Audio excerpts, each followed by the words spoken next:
Alors je dirais que j'ai fait ce témoignage de vie juste après mon hospitalisation et c'est vrai que je l'ai écrit en 3 semaines seulement.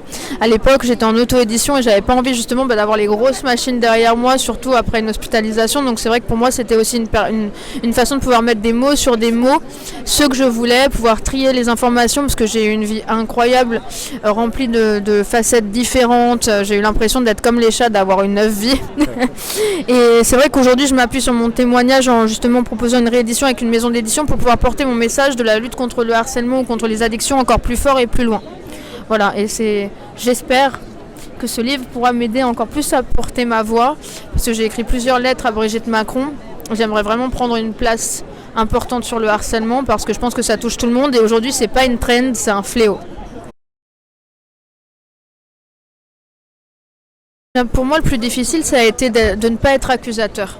En fait, parce que ma maman, elle était dans l'héroïne, mon papa aussi, et en fait, il faut savoir que c'est pas parce qu'on est dans la drogue que forcément on est une mauvaise personne. Je trouve qu'à chaque fois, on pointe les gens du doigt qui sont dans la drogue, comme à l'époque même de la rue, et en fait, ça enlève pas le génie de la personne ni la vie de la personne. Il faut savoir qu'aujourd'hui, la plupart des gens qui ont des addictions ont eu pour 70% des cas des stress post-traumatiques dus à des traumas qui sont pas réglés.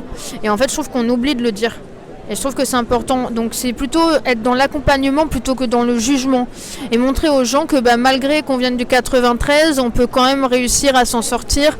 Que même si on a touché le fond, on peut se réparer. C'est d'ailleurs pour ça qu'on voit que sur l'ouvrage, en fait, il y a les brisures qui rappellent l'art japonais du kintsugi. Donc c'est l'art en fait de se réparer et d'être encore plus beau et d'être plus fort avec ses brisures, à l'aide de poudre d'or.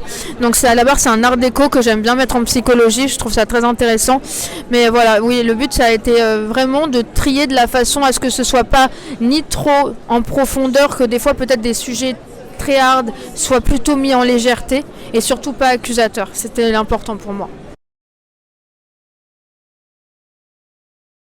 C'est à la base aussi pour ça que j'ai accepté de signer en maison d'édition, pour avoir tout ce côté aussi dédicace, d'être auprès des gens, de pouvoir justement rencontrer les personnes qui se confient à moi sur les réseaux sociaux, parce qu'il y en a plein qui me disent moi aussi j'ai envie de mourir, heureusement que tu es là, grâce à ton récit j'ai pu évoluer, j'ai pu m'en sortir, j'ai pu trouver la force, et c'est en ça que j'aime cet échange en fait, de ne plus rendre tabou certaines choses qui pourraient l'être.